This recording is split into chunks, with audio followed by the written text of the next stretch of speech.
Hi, my name is Stephen Pope, and I'm the founder of My Amazon Guide. In this video, I'm going to be talking about whether you can file for multiple brands in Brand Registry on Amazon. And the answer to that question is simply yes. And the way that you do it, if you've already filed your first brand registry, you just go back over to brandservices.amazon.com or brandregistry.amazon.com. And when you're here, click on Enroll a New Brand. It'll ask you the same exact questions you filed for your first brand. And you can file up to 10 brands in this method. Otherwise, you might have to get in contact with support to get approval to file more than 10 brands. And it'll ask you the very basic questions. Do you have a permanently affixed brand name and logo?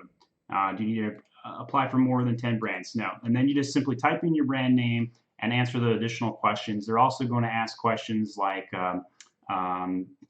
where do you sell your item? Where do you manufacture it? Do you distribute your items to other sellers? And are you an Amazon seller currently? And you just put your same exact email address that you filed on the previous application. It'll connect all of these brands together. And if you're using the same email address on Brand Registry that you're using on Seller Central, you'll then be able to access all of these brands to go in and build a brand store. The way that you know if your brand store is successfully set up within Amazon, you can go over to sellercentral.amazon.com and go to the Manage Store section. And when you go to hit Create Store, you'll see the list of brands that are currently assigned to the account. So if you see the brand that you're looking for there, you're good to go. And if you don't, you're going to need to file a ticket or wait a little bit of time. It does take about 48 hours after you file the brand registry application for it to show up on your account. Common questions I get. Number one, do I need to have a trademark on the principal registry? And the answer to that is yes. Yes, you do. If you're not certain if you have a trademark on the principal registry, just go over to Google right now and hit trademark lookup. First organic result goes over to USPTO, and you can hit search our trademark database, basic word mark search. And here you can type in the name of any brand. So if I wanted to know if Gap had a trademark, of course they do. You can see all these trademarks here, and you can see the serial number and registration information. I'm going to go ahead and search for Momster.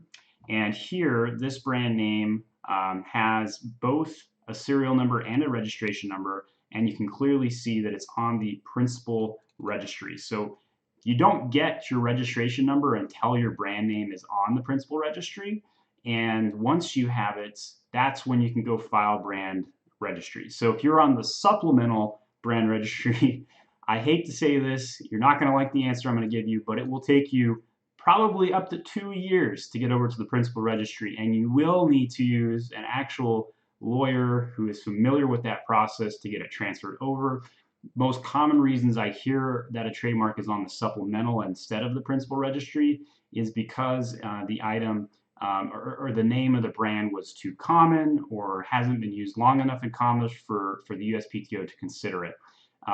If you're filing a trademark for the very first time, you do not have to have a history with your brand name, but the more common your trademark name is, the more problems you're going to have, right? So if you were trying to create a trademark for Big Art and you try to use the trademark name Big Art Picks, they may come back and say, hey, that's too descriptive of what you sell and we're not going to approve it. They might just flat out reject it, for example. Or if you're selling something that is semi-descriptive but could be used by multiple products in a common description name, they might say, hey, you got to use this in commerce for a little while before we put you over onto the principal registry. So make sure, if you're trying to come up with a new brand name for the first time, the tip that I would give you is use some lettering that is a misspelling or an uncommon use of that phrasing.